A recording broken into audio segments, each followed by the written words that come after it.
Hello friend, आप सभी का स्वागत है अभिजीत स्टडी पॉइंट चैनल में। आज की इस वीडियो में यूपी बीएड एंट्रेंस एग्जाम 2025 के लिए हिंदी का प्रैक्टिस सेट करने वाले हैं। तो वीडियो को शुरू से लेकर अंत तक देखिएगा। चैनल पर नए हैं, चैनल को सब्सक्राइब कर लीजिएगा। पीडीएफ के लिए Abhijeet study point Telegram channel को ज्वाइन कर लीजिएगा।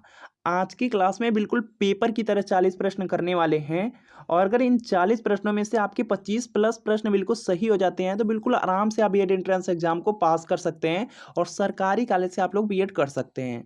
तो आज की क्लास से कितने प्रश्न आपके बिल्कुल सही हुए हैं यह कमेंट आप लोग जरूर कीजिएगा वीडियो के लास्ट में। और ये देखिए, यूपी बीएड एंट्रेंस एग्जाम के लिए प्रीवियस ईयर पेपर है, और आप भी जानते हैं कि बीएड एंट्रेंस एग्जाम में सबसे ज़्यादा प्रश्न आपके प्रीवियस ईयर क्वेश्चन पेपर से ही पूछे जाते हैं। अगर 12 से 14 साल का प्रीवियस ईयर पेपर अच्छी तरीके से कर लेंगे तो जीके में आप लोग देखेंगे लगभग आपके यहाँ पे यहाँ पर देखेंगे 25 से 30 प्रश्न आपका जीके में रिपीट होता है, और हिंदी में देखेंगे लगभग 35 से 40 प्रश्न। रीजनिंग में बिल्कुल सेम पैटर्न पर आप लोग देखेंगे 35 से 40 प्रश्न रिपीट होता है। इसी तरीके से आर्ट साइंस में भी आपका रिपीट होता है। तो यह यूपी बीएड का प्रीवियस ईयर पेपर है 2011 से लेकर के 24 तक का, पूरे 14 साल का पेपर आंसर की के साथ, एक्सप्लेनेशन के साथ, व्याख्या के साथ एक ही में सभी सब्जेक्ट मिल रहे हैं, जीके, हिंदी, रीजनिंग, कला वर्क, साइंस वर्क। तो वीडियो के नीचे डिस्क्रिप्शन में आपको एक लिंक मिलेगी, लिंक को क्लिक करना है, नाम मोबाइल नंबर फिल करना है, और आपको सिर्फ 30 रुपये का पेमेंट करना है। जैसे ही 30 रुपये का पेमेंट करते हैं, जो प्रीवियस ईयर पेपर की पीडीएफ होंगी वह डाउनलोड हो जाएंगे। अगर आपको लिंक से परचेज करने में कोई प्रॉब्लम आ रही है तो यहाँ पे व्हाट्सअप नंबर भी दिया गया है। इस व्हाट्सअप नंबर पर आपको लिखना है UP BEd previous year paper 8, या आपको साइंस लिख करके यहाँ पे मैसेज करने हैं। जैसे ही मैसेज करेंगे आपको रिप्लाई किया जाएगा। सिर्फ 30 रुपये की पेमेंट करनी होगी। जैसे पेमेंट करते हैं आपको प्रीवियस ईयर पेपर के जो पीडीएफ है सेंड कर दिए जाएंगे। तो इस व्हाट्सएप नंबर पर मैसेज कर लीजिए। चलिए क्लास को कंटिन्यू करते हैं। आज की क्लास बहुत ज़्यादा इंपॉर्टेंट है, यहाँ से बहुत सारे प्रश्न आपके बीएड एंट्रेंस एग्जाम में मिलने वाले हैं। तो देखिए, सबसे पहला प्रश्न है कि निम्न में से कौन सी सरकारी पत्र की विशेषता नहीं है। तो इसका देखिए, आपको यहाँ पे सही जवाब बताना है। सरकारी पत्र दिया गया है, तो जो सरकारी पत्र होता है वह सरल भाषा में लिखा होता है, सरलता होती है, उसमें संपूर्णता होती है, और उसमें संक्षिप्तता होती है। आपसे नहीं वाला पूछा गया है तो यहाँ पे अशुद्धता हो जाएगा। सरकारी पत्र में कोई गलती नहीं रहती। तो यहाँ पे क्या होगा, आपका ऑप्शन नंबर डी बिल्कुल राइट आंसर होगा। अगला प्रश्न आपका यहाँ पर है, जिनके उच्चारण में स्वर की सहायता ली जाती है उसे क्या कहते हैं। तो इसका देखिए, आपको यहाँ पे सही जवाब बताना है। जिनके उच्चारण में स्वर की सहायता ली जाती है उसे व्यंजन कहा जाता है। तो यहाँ पर आपका ऑप्शन नंबर ए बिल्कुल राइट आंसर हो जाएगा। अगला देखेंगे, प्रश्न आपका यहाँ पे दिया गया है, री है, ट है, ठ, ड, ढ, ड़ आदि का उच्चारण किससे होता है यह आपको बताना है। तो इसका देखिए, आपको यहाँ पे सही जवाब बताना है। तो यहाँ पर देखेंगे, इसका जो राइट आंसर है यह देखिए हो जाएगा मूर्धा से हो जाएगा। ऑप्शन नंबर बी में, तो बी आपका राइट आंसर होगा। देखेंगे यहाँ पे ध्यान से आप लोग देखिए, सबसे पहले देखिए आपका यहाँ पे क वर्ग आता है। क वर्ग का जो उच्चारण स्थान है, क वर्ग का जो उच्चारण स्थान है यह देखिए कंठ है। इसके बाद देखेंगे आपका आता है यहाँ पे च वर्ग आता है, और जो च वर्ग है, च वर्ग का यहाँ पे जो उच्चारण स्थान है यह तालु है। इसके बाद आपका आता है यहाँ पे ट वर्ग। ट वर्ग में यहाँ पर, ट वर्ग में देखेंगे जैसे यहाँ पे ट, ठ, ड, ढ, ड़ दिया गया है, तो ये ट वर्ग के अंतर्गत आते हैं, और इसका जो उच्चारण स्थान है यह है आपका यहाँ पे मूर्धा है। इसके बाद देखेंगे यहाँ पे ट के बाद हो जाएगा आपका यहाँ पे त वर्ग आएगा। त वर्ग का जो उच्चारण स्थान है यह है दंत। इसके बाद देखेंगे आपका आता है प वर्ग। प वर्ग में आप जानते हैं प, फ, ब, भ, म। तो यहाँ पे प वर्ग का जो उच्चारण स्थान है यह क्या है, ओष्ठ। आप लोग याद रखेंगे, यहाँ से एक प्रश्न आपका पूछा जाता है तो अच्छी तरीके से इसका स्क्रीनशॉट ले लीजिए। यहाँ से प्रश्न पूछा जाता है। अगला प्रश्न आपका यहाँ पर है कि संयुक्त व्यंजनों की संख्या कितनी है। तो इसका देखिए, आपको यहाँ पे सही जवाब बताना है। तो यहाँ पर इसका राइट आंसर हो जाएगा आपका यहाँ पे 4 हो जाएगा। संयुक्त व्यंजन आपके 4 हैं। यहाँ पर देख लीजिए, छ, त्र और ज्ञ, और यहाँ पे जो स्र होता है, यह चारों क्या है, आपके संयुक्त व्यंजन है। आपसे और भी प्रश्न पूछे जा सकते हैं, जैसे यहाँ पर आपसे प्रश्न पूछा जा सकता है, अंतस्थ व्यंजन पूछा जा सकता है। अंतस्थ व्यंजन कई बार बीएड में पूछा गया है। तो य, र, ल, व यह क्या है, आपके यहाँ पे अंतस्थ व्यंजन है। उसमें व्यंजन पूछा जा सकता है, तो स, ख, स, ह यह क्या है, उसमें व्यंजन है। याद रखेंगे, इंपॉर्टेंट है। चलिए, यहाँ पे नेक्स्ट प्रश्न है आपका, यहाँ पे बड़ी ई प्लस आ बराबर या किस संधि में इस प्रकार का परिवर्तन होता है। तो इसका देखिए, आपको यहाँ पे सही जवाब बताना है। तो यह देखिए, परिवर्तन होता है यड़ संधि में। तो यहाँ पर आपको ऑप्शन नंबर सी बिल्कुल राइट आंसर होगा। संधि में आप लोग याद रखेंगे, जैसे यहाँ पे गुण संधि होती है, तो गुण संधि में देखेंगे जो मात्रा लगी होती है, एक मात्रा लगी तो वहाँ पे गुण संधि, अगर आपका यहाँ पे दो मात्रा लगी हो तो वहाँ पर देखिए क्या होता है, वहाँ पर हमेशा आपका यहाँ पर देखेंगे लगभग ज़्यादा से ज़्यादा प्रश्नों में क्या होगा, वृद्धि संधि होगी। अब जब आपके आधा वर्ड आते हैं तो वहाँ पर क्या होता है, यड़ संधि, याद रखेंगे यह भी पॉइंट। इसके बाद देखेंगे यहाँ पे नेक्स्ट प्रश्न है, जल्दी से आंसर करने का प्रयास करना है। गंगा तट पर कुछ लोग भजन कर रहे थे, रेखांकित शब्द में कौन सा समास है। यहाँ पे गंगा तट दिया गया है तो यहाँ पर आपसे समास पूछ लिया गया तो यहाँ पर क्या हो जाएगा, यहाँ पर देखेंगे तत्पुरुष हो जाएगा, इसमें देखेंगे कारक लगे हुए हैं तो यहाँ पे क्या होगा, आपका ऑप्शन नंबर बी बिल्कुल राइट आंसर होगा। इसके बाद देखेंगे यहाँ पे नेक्स्ट प्रश्न है कि निम्नलिखित शब्दों में से एक में उपसर्ग का प्रयोग हुआ है, वह आपको बताना है। आप उपसर्ग के बारे में अच्छी तरीके से जानते हैं कि जो उपसर्ग होते हैं शब्दों में आगे ही लगे होते हैं। तो यहाँ पर देखेंगे ध्यान से आप लोग, तो यहाँ पर सिर्फ एक में जो आपका निढाल है इसमें नी उपसर्ग लगा है तो यहाँ पे क्या होगा, सी वाला आपका राइट आंसर होगा। अगला प्रश्न आपका यहाँ पर है, तकरीबन 5000 लोग थे, रेखांकित शब्द में निपात का प्रकार बताइए। तो इसका देखिए आपको यहाँ पे सही जवाब बताना है। तकरीबन दिया गया है, इसको यहाँ पे रेखांकित भी किया गया है, इसमें किस प्रकार का निपात है तो यह अवधारणा बोधक यहाँ पे निपात है तो यहाँ पे क्या होगा, सी वाला राइट आंसर होगा। अगला प्रश्न है कि निम्नलिखित में से तत्सम शब्द है तो इसका देखिए आपको यहाँ पे सही जवाब बताना है। तो यहाँ पर आपका हो जाएगा, यहाँ पे देखिए यहाँ पे गर्म का गर्म होता है, नरम का नर्म होता है, नरक का नर्क होता है तो यहाँ पे क्या होगा, आपका तीर्थ वाला बिल्कुल सही हो जाएगा। तत्सम शब्द पूछा गया है तो डी वाला आपका यहाँ पे बिल्कुल राइट आंसर है। अगला प्रश्न है कि विसर्ग का प्रयोग किन शब्दों में नहीं होता है तो इसका देखिए आपको यहाँ पे सही जवाब बताना है।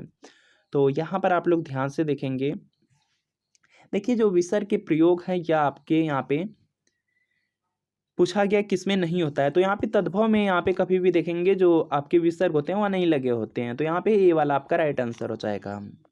अगला प्रश्न आपका यहाँ पे दिया गया है, जल्दी से आप लोग आंसर करने का प्रयास करेंगे। निम्नलिखित में से तद्भव तत्सम का सर्वोत्तम शब्द युग्म है तो इसका देखिए आपको यहाँ पे सही जवाब बताना है। सबसे पहला वाला शब्द क्या होगा, तद्भव होगा, उसके बाद वाला तत्सम। तो ध्यान से आप लोग देखिए, तो पहला ही आपको मिल गया कि गणेश का गणेश लिखा गया है तो यही आपका सही हो जाएगा क्योंकि यहाँ पे पहला क्या है, तद्भव, दूसरा आपका तत्सम शब्द है। अगला प्रश्न आपका यहाँ पर है कि निम्नलिखित शब्दों में से विदेशी शब्द को पहचानिए तो इसका देखिए आपको यहाँ पे सही जवाब बताना है। विदेशी शब्द बताना है और यहाँ पे जो गोली मिर्च भोंपू है ये आपके विदेशी शब्द नहीं है तो इनाम हो जाएगा तो यहाँ पे क्या होगा, डी वाला आपका राइट आंसर होगा। अगला प्रश्न आपका यहाँ पर है कि इनमें से कौन सा विशेष रूप है तो इसका देखिए आपको यहाँ पे सही जवाब बताना है। विशेष रूप आपसे पूछा गया तो माता हो जाएगा, डी वाला आपका राइट आंसर होगा। इसके बाद देखेंगे यहाँ पे नेक्स्ट कि मैं स्वयं चला जाऊंगा, वाक्य में निजवाचक सर्वनाम है कौन सा है तो इसका देखिए आपको यहाँ पे सही जवाब बताना है। निजवाचक सर्वनाम तो यहाँ पे क्या हो जाएगा, अपने के लिए तो यहाँ पे स्वयं हो जाएगा, स्वयं आपके ऑप्शन नंबर बी में है तो बी वाला आपका राइट आंसर है। अगला प्रश्न आपके सामने स्क्रीन पर है, जल्दी से उत्तर करने का प्रयास करेंगे कि निम्नलिखित शब्दों में विशेषण को पहचानिए तो इसका देखिए आपको यहाँ पे सही जवाब बताना है। विशेषण यहाँ पर क्या होता है कि जो शब्दों की विशेषता बताते हैं उसको विशेषण कहा जाता है तो यहाँ पे घरेलू हो जाएगा, घरेलू विशेषण शब्द है तो डी वाला राइट आंसर है। अर्थ के आधार पर क्रिया विशेषण का भेद नहीं है यह आपको बताना है तो यहाँ पर इसका जो राइट आंसर है यह देखेंगे आपका यहाँ से हो जाएगा। अर्थ के आधार पर क्रिया विशेषण, क्रिया विशेषण में देखिए कालवाचक, परिमाणवाचक, स्थानवाचक आएगा, जातिवाचक नहीं आएगा तो जातिवाचक हो जाएगा तो सी वाला राइट आंसर है। शाबाश, कमाल कर दिया, रेखांकित शब्द में है तो इसका देखिए आपको यहाँ पे सही जवाब बताना है। यहाँ पर आपको बताना है शाबाश कमाल कर दिया तो यहाँ पे जो शाबाश शब्द है इसको रेखांकित किया गया है तो यह देखेंगे आपका अव्यय शब्द है जिसपे लिंग वचन का प्रभाव नहीं पड़ता है, वे अव्यय शब्द कहलाते हैं तो यहाँ पे ए वाला आपका राइट आंसर है। निपात है तो इसका देखिए आपको यहाँ पे सही जवाब बताना है। निपात देखेंगे जो निपात होते हैं, निपात शब्द जैसे यहाँ पे सिर्फ है, यह क्या है, यह एक प्रकार का व्यय होता है तो अव्यय शब्द होते हैं तो यहाँ पे सी वाला राइट आंसर होगा। इसके बाद देखेंगे नेक्स्ट है कि गोष्ठी सफल रही, रेखांकित शब्द का पर्यायवाची है तो इसका देखिए आपको यहाँ पे सही जवाब बताना है। गोष्ठी, इसका आपको पर्यायवाची शब्द बताना है तो यहाँ पे क्या हो जाएगा, सभा हो जाएगा, गोष्ठी का मतलब सभा होता है तो यहाँ पे डी राइट आंसर है। अगला प्रश्न आपका है, जल्दी से आंसर कीजिए। ईश्वर की असीम कृपा है, रेखांकित शब्द का सटीक विलोम क्या होगा यह बताना है। असीम का आपको क्या बताना है, विलोम शब्द बताना है तो यहाँ पर देखिए इसका राइट आंसर हो जाएगा ससीम हो जाएगा तो यहाँ पे ए वाला आपका राइट आंसर है। शब्द युग्म की कौन सी जोड़ी सही है तो इसका देखिए आपको यहाँ पे सही जवाब बताना है। शब्द युग्म की कौन सी जोड़ी सही है यह बताना है। तो यहाँ पर देखेंगे होगा आपका बी वाला, रीत और ऋतु हो जाएगा, बी वाला राइट आंसर है। इसके बाद देखेंगे यहाँ पे नेक्स्ट प्रश्न आपका दिया गया है, जो बहुत आगे तक की बात सोचकर काम करता हो इसके लिए उपर्युक्त शब्द है। तो इसका देखिए आपको यहाँ पे सही जवाब बताना है। देखिए दिया गया जो बहुत आगे तक की बात सोच करके काम करता हो, तो अगर सोच ही हो जाएगा, सिंपल है, तो यहाँ पे डी आपका राइट आंसर है। चारों ओर अंधेरा है रेखांकित शब्द क्या है, तो इसका देखिए आपको यहाँ पे सही जवाब बताना है। यहाँ पर ध्यान से आप लोग देखेंगे, जो और शब्द है इसको रेखांकित कर दिया गया, अंडरलाइन किया गया है, तो यह आपका संबंध बोधक शब्द है, तो यहाँ पे सी वाला आपका राइट आंसर होगा। इसके बाद देखेंगे यहाँ पे नेक्स्ट प्रश्न आपका है, कानो सुनी बात पर यकीन मत करो, रेखांकित पद का कारक बताइए। कानो सुनी, तो यहाँ पर इसका जो राइट आंसर है यह देखेंगे हो जाएगा करण हो जाएगा। कानों सुनी, अगर इसका यहाँ पे आप लोग विग्रह करेंगे तो यहाँ पर क्या हो जाएगा, कानों से सुनी बात, कानों से आ रहा है, से का जो प्रयोग हो रहा है के द्वारा के लिए हो रहा है, तो यहाँ पे क्या होगा कर्ता कारक, यहाँ पे क्या हो जाएगा करण कारक हो जाएगा। इसके बाद देखेंगे यहाँ पे नेक्स्ट है कि निम्नलिखित में से कौन सा विकल्प है जो बहु का बहुवचन दर्शाता है। कई बार भी एंट्रेंस एग्जाम में पूछा गया है, और आप भी लोग यहाँ पे अच्छी तरीके से याद कर लीजिए कि बहु का जो बहुवचन शब्द होता है बहुमें होता है। बहुमें जो शुद्ध रूप से लिखा गया है वह आपके ऑप्शन ए में है, तो ए वाला आपका यहाँ पे राइट आंसर है। और बिल्कुल सेम यहाँ पर देखेंगे आप लोग, तो यहाँ पर आपके डी में भी दिया गया है, तो दोनों आपका सही है, ए और डी दोनों सेम ही लिखे गए हैं, तो यहाँ पे ए और डी दोनों होंगे। इसके बाद देखेंगे यहाँ पे नेक्स्ट प्रश्न आपका दिया गया है, सेब खाया जाता है, इसमें कौन सा वाच्य है, तो इसका देखिए आपको यहाँ पे सही जवाब बताना है। सेब खाया जाता है, तो अगर यहाँ पर देखेंगे जो क्रिया होती है कर्ता के अनुसार लगती है कर्तृवाच, कर्म के अनुसार लगे कर्मवाच, भाव के अनुसार लगे भाववाच। यहाँ पर देखेंगे कर्म के अनुसार लगाई जा रही है, तो यहाँ पे क्या होगा, क्रिया की कर्म के अनुसार है, तो यहाँ पे कर्मवाच, बी वाला राइट आंसर है। इसके बाद देखेंगे यहाँ पे नेक्स्ट है कि मेरी जेब में 10 रुपए हैं, वाक्य में प्रयुक्त काल कौन सा है, तो इसका देखिए आपको यहाँ पे सही जवाब बताने हैं। मेरी जेब में 10 रुपए हैं, यह देखेंगे आपका यहाँ पे वर्तमान काल का उदाहरण है, और वर्तमान में पूर्ण वर्तमान काल है, तो यहाँ पे बी वाला आपका बिल्कुल राइट आंसर होगा। अगला प्रश्न है कि बहुवचन का कौन सा विकल्प है जो अनुचित है, तो इसका देखिए आपको यहाँ पे सही जवाब बताने हैं। ध्यान से देखेंगे, आंसर करना है। यहाँ पे विधियां लिखा गया है, बिल्कुल सही है। नीतियां दिया गया, यह भी सही है। रीतियां 2 बार लिखा गया है, तो इसमें एक सही है एक गलत है। तो यहाँ पर आपसे अनुचित का मतलब होता है कि गलत वाला बताना है। तो यहाँ पर आप लोग देखेंगे, यह जो रीतियां लिखा गया है सही लिखा गया है, लेकिन आपसे अनुचित गलत वाला पूछा जा रहा है, तो बी वाला आपका राइट आंसर होगा। बी में जो रीतियां सब लिखा गया वह गलत है, अनुचित है, तो बी राइट आंसर है। निम्नलिखित प्रश्न में 4 विकल्पों में से उस विकल्प का चयन करें जो सही वाक्य विकल्प है। माँ ने कहा था कि उन्हें बाजार जाना है, यहाँ पे की शब्द लगा हुआ है, और यहाँ पर इसका जो राइट आंसर है यह देखेंगे मिश्र वाक्य का उदाहरण है, तो यहाँ पे ए आपका राइट आंसर होगा। इसके बाद देखेंगे नेक्स्ट प्रश्न है कि वाक्य में जिसके विषय में कहा जाता है वह, तो यहाँ पे इसका राइट आंसर हो जाएगा वाक्य में जिसके विषय में कहा जाता है उसे बोला जाता है उद्देश्य। तो यहाँ पे क्या होगा, आपका ऑप्शन नंबर ए बिल्कुल राइट आंसर हो जाएगा। इसके बाद देखेंगे यहाँ पे नेक्स्ट प्रश्न की शुद्धवर्तनी का चयन करना है। शिक्षणेतर शब्द लिखा गया है और कौन सा बिल्कुल शुद्ध है यह आपको बताना है, जल्दी से आप लोग प्रयास करेंगे। शिक्षणेतर शब्द है, और यहाँ पर आप लोग देखेंगे तो ऑप्शन नंबर यहाँ पे जो बी वाला है, बी वाला राइट आंसर होगा। इसके बाद देखेंगे यहाँ पे नेक्स्ट प्रश्न आपका दिया गया है, आपने क्या कहा, रेखांकित चिन्ह को पहचानिए, तो इसका देखिए आपको यहाँ पे सही जवाब बताना है। ये देखिए बिल्कुल यहाँ पे सिंपल है, यहाँ पे कहा शब्द आपसे पूछा जा रहा है, और लास्ट में प्रश्नवाचक भी चिन्ह लगा है, तो यहाँ पे क्या होगा, प्रश्नवाचक हो जाएगा, प्रश्नवाचक के अंतर्गत आएगा। तो यहाँ पे क्या हो जाएगा, आपका ऑप्शन नंबर ए बिल्कुल राइट आंसर होगा। यहाँ पे जो अंडरलाइन किया गया है वह आपका प्रश्नवाचक चिन्ह को किया गया, याद रखेंगे। इसके बाद देखेंगे नेक्स्ट है कि श्री कामता प्रसाद गुरु ने विराम चिन्हों की संख्या कितनी बताई है, तो इसका देखिए आपको यहाँ पे सही जवाब बताना है। तो यहाँ पर इसका राइट आंसर हो जाएगा, यहाँ पे जो विराम चिन्हों की संख्या है श्री कामता गुरु के अनुसार यहाँ पे 20 हैं। डी वाला आपका राइट आंसर है। और बीएड एंट्रेंस एग्जाम के लिए सबसे इंपॉर्टेंट सूचना आपके लिए यह है कि जो विराम चिन्ह है इसको आप यहाँ पे टोटल 20 से 22 यहाँ पे विराम चिन्ह है, उसको एक बार अच्छी तरीके से जरूर पढ़ लीजिए। एक प्रश्न बिल्कुल फिक्स है, पूरी गारंटी के साथ एक प्रश्न बिल्कुल फिक्स है कि विराम चिन्ह से पूछा ही पूछा जाएगा। 2 नंबर आप फिक्स कर सकते हैं अगर आप यहाँ पे सिर्फ विराम चिन्ह को अच्छी तरीके से पढ़ लेते हैं। एक बार रिवीजन जरूर कर लीजिए एग्जाम से पहले। बाकी यहाँ पे नेक्स्ट प्रश्न आपका है, उस विकल्प का चयन करें जो दिए गए मुहावरे का सही अर्थ है। आठ आठ आंसू रोना, तो इसका देखिए आपको यहाँ पे सही जवाब बताना है। आठ आठ आंसू रोना यहाँ पे हो जाएगा पछताना।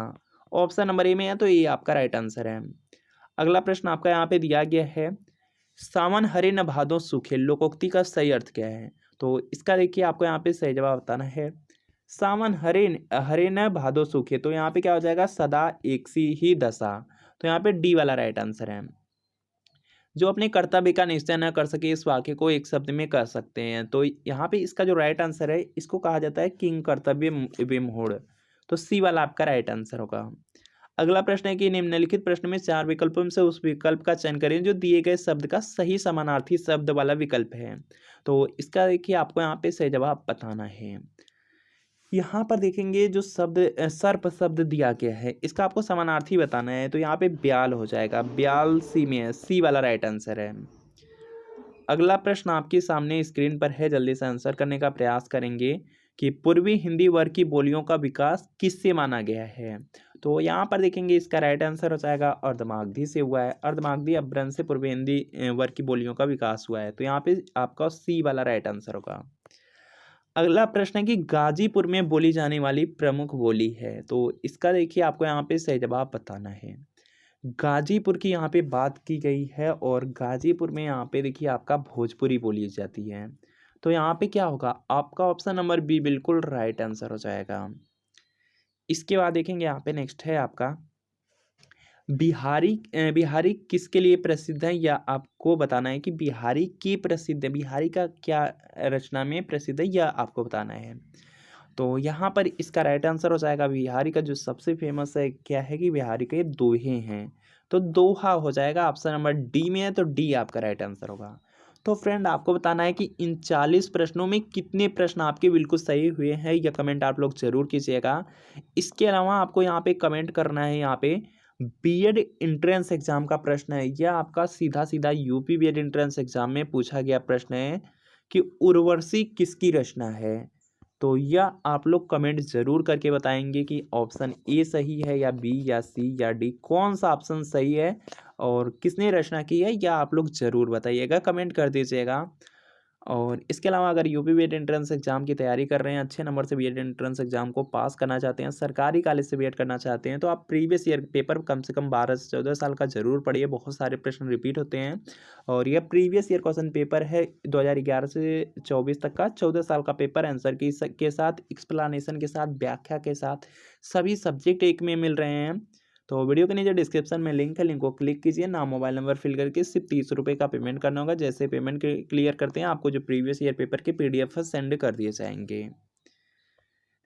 जो प्रीवियस ईयर पेपर के जो पीडीएफ हैं वो ऑटोमेटिक डाउनलोड हो जाएंगे। और अगर लिंक से परचेज करने में कोई प्रॉब्लम आ रही है तो यहाँ पे व्हाट्सअप नंबर दिया गया है, इस व्हाट्सअप नंबर पर लिखना है UP BEd previous year paper art या साइंस लिख करके आप यहाँ पे मैसेज कर दीजिएगा, आपको रिप्लाई कर दिया जाएगा। सिर्फ 30 रुपये की पेमेंट करनी होगी और जो पीडीएफ है वो अभी आपको सेंड कर दिए जाएंगे। तो मिलता है फ्रेंड आपसे नेक्स्ट वीडियो में।